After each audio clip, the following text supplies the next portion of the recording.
Have you ever thrown a rock into a perfectly calm pond and just watched those ripples spread out? Oh, yeah. Well, keep that image in your head because today we're looking at something just like that, but on a cosmic scale.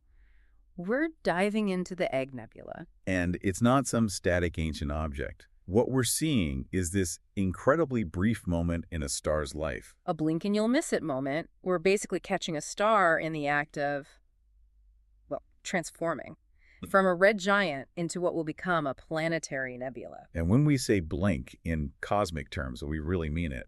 This whole phase might only last a few thousand years. Which is probably why the visuals are so striking. I was looking at the modern Hubble images, and, the name Egg Nebula just doesn't do it justice anymore. Not at all. That name came from old photographic plates in the 70s, where it just looked like a fuzzy little oval. A smudge, basically. Exactly. Yeah. But now we see this incredibly complex, what they call bipolar shape. It's kind of like it has a pinched waist. And that pinch is key, right? It's this thick, dark lane of dust of Taurus that's hiding the star at the center. That's the first big takeaway. We aren't actually seeing the star itself. I know. Not directly. It's an F5 supergiant, but it is completely shrouded. What we're seeing is its light escaping. Leaking out through the top and bottom. Yes, creating these two huge beams of light. It's like a lighthouse shining through a thick fog. These incredible cosmic searchlights out in the constellation Cygnus. But the thing that really gets me, and what all the papers focus on, aren't just the beams, it's the ripples. The concentric arcs. They look almost artificial. They really do. They're so perfectly spaced. And that tells us something critical. If this was just one big single explosion, you'd expect a chaotic mess of debris. Right. But these ordered shells mean the star is, for lack of a better word, sputtering. The term in the literature is thermal pulses, I think. That's the one. Every few hundred years, it throws off another shell of material. It's rhythmic. But, and this is where it gets really interesting, a single star shouldn't be able to create that kind of perfect geometry by itself. Which leads everyone to the binary theory. It's the strongest explanation we have. There's almost certainly a hidden companion star orbiting that dying giant. So its gravity is shaping everything. It's acting like a cosmic sculptor. As it orbits, its gravity carves out that dust lane and organizes the ejected material into those beautiful spiraling ripples. It brings order to the chaos. I love that. Gravity as an artist.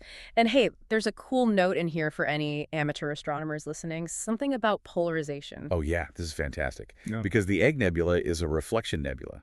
The light is bouncing off dust, not being emitted by the gas.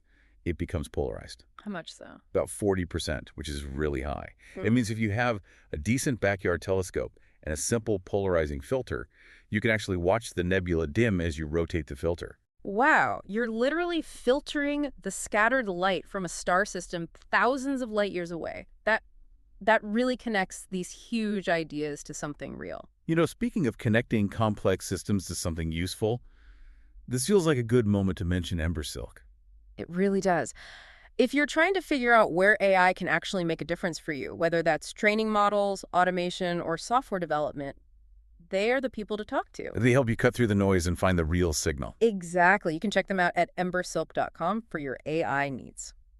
So, jumping back to the nebula. Right. I want to touch on its distance. The old figures put it at around 3,000 light years away, but some new data from the ESA is challenging that, isn't it? It is, drastically.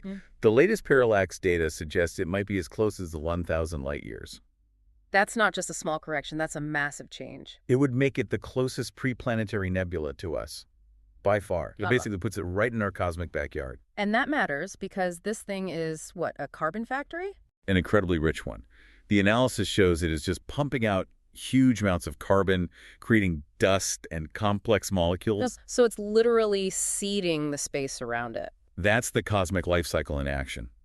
The very building blocks of life, forged inside that star, are being pushed out into the galaxy. And eventually that dust and gas will form new stars, new planets. And who knows, maybe new life down the road. It's the ultimate form of cosmic recycling. So we look at this beautiful, violent object and we think, dying star, but that's the wrong frame. It's really a distribution center for the future. A functional process disguised as a spectacular light show. The end of one thing is truly just the beginning of the next. What a hopeful thought to end on. If you enjoyed this deep dive, please subscribe to the show. Hey, leave us a 5-star review if you can. It really does help get the word out. Thanks for tuning in.